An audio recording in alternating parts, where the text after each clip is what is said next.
Hey guys, it's Missy Wolf at CRS 2018 with Re Mattei. How are you? Great. How you doing? I'm doing well. Now, you're a Jersey girl, yes? Yes. I love that, and I absolutely love that state.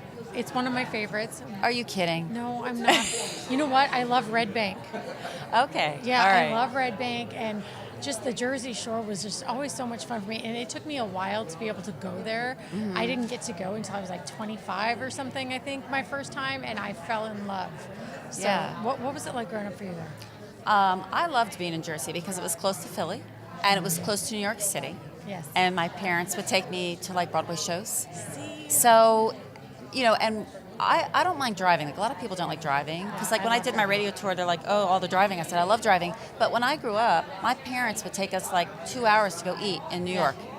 It was so no big deal. So I just love that. And the food, the pizza is so much better there because I'm from California, and when you have an East Coast pie, oh my, hands down, Yes. amazing. And the bagels. Oh, the bagels. People I would know. line up in Jersey for the bagels. Yes. Yeah. Yes. And I have to say I love Atlantic City too. That's, Oh, yeah. that's one of my favorite places to play. Yeah. Boardwalk and a casino, and it's just so much fun. But let's talk about your music, man. You graduated from Berkeley. Did I read that right? Yes. That is an amazing school. I loved it. Berkeley changed my life because I was one of those kids growing up. They didn't call it bullying when I was growing up, but pretty much it was bullying because I dressed kind of odd. Okay. And I didn't follow any kind of, like it didn't matter. I just dressed how I wanted to dress, kind of like I do now.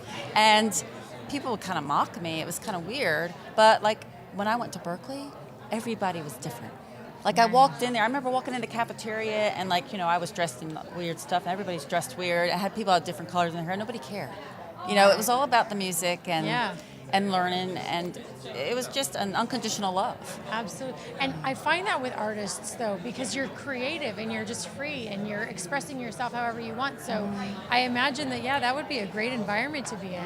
It was a great environment. I was really blessed to go there. And I actually got to play at the Berkeley Performance Center there, which is a huge, honor to be able to play there. But and I did country music there. So I was learning jazz. I would keep my headphones on all day, listening to Charlie Parker, learning bebop and all this fusion jazz and everything else. And then I would learn country songs and write country. And I'd ask these guys, these awesome jazz players. I said, "You want to do a country show at Berkeley Performance?" They're like, "Sure." And that's how I met Pete Huttlinger, who he passed away a few years back. But I do something on social media called Pete Licks, and I'm doing 50 of his all-time country finger-picking licks on the guitar to honor him, because this is a guy who did not have to play with me, but he loved country music even though he was there doing jazz. And so Pete would do my shows, and it was just a lot of fun. Oh my gosh, that's great. Now, and then was it after Berkeley then that you became part of the Uptown Girls? Actually, I was getting ready to graduate from Berkeley, and there was a note in my mailbox asking me to audition for this all-female top 40 band. And I auditioned. I got the job. They hired me on the spot, and they said in 2 weeks we're leaving on tour. Oh my gosh. I mean, I basically memorized all these top 40 songs as fast as I could because, we were out. And I remember our first gig. I got to tell you about our first gig. Okay. We were supposed to get paid. We did not get paid. The guy at the last minute said, "Sorry, didn't make enough money."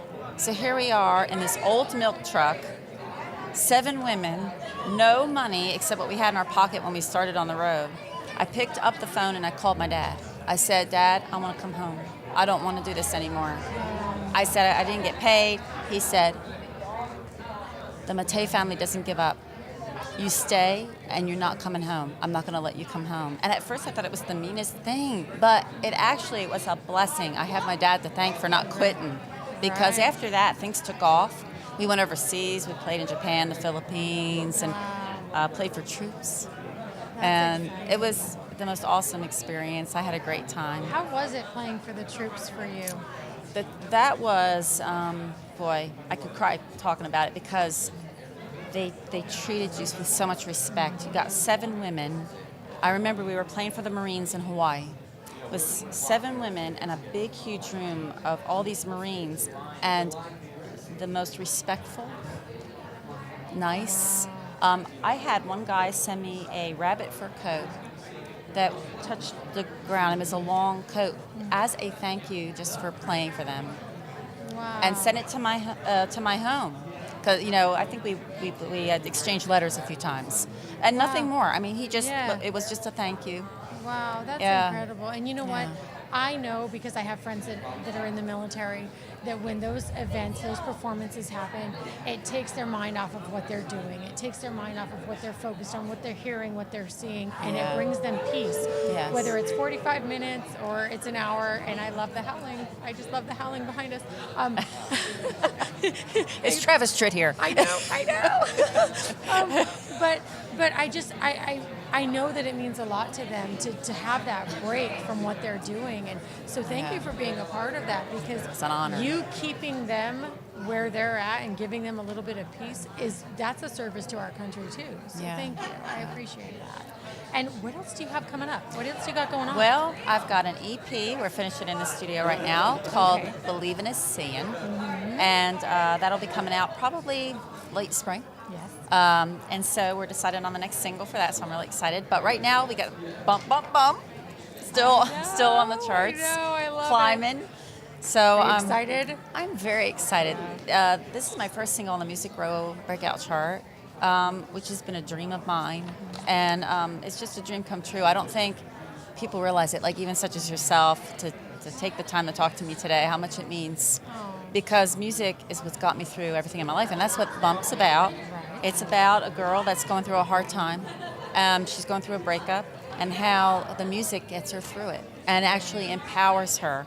And it mentions people like Carrie Underwood and Miranda Lambert, which are very strong, I think, female figures for country music. And so it's been a real blessing. I've loved it. I am so glad. And you guys, you got to get a copy of this, Bump Bump Bump. And her album, your EP, is going to be out this spring, later this spring. So you gotta get it. You gotta find it. So follow her on social media. How can they find you? Yes, it's Re Mattei, REMATTEI. There's my website, remattei.com. Also on Facebook, Instagram, Twitter, YouTube. My video for the songs on there. Absolutely.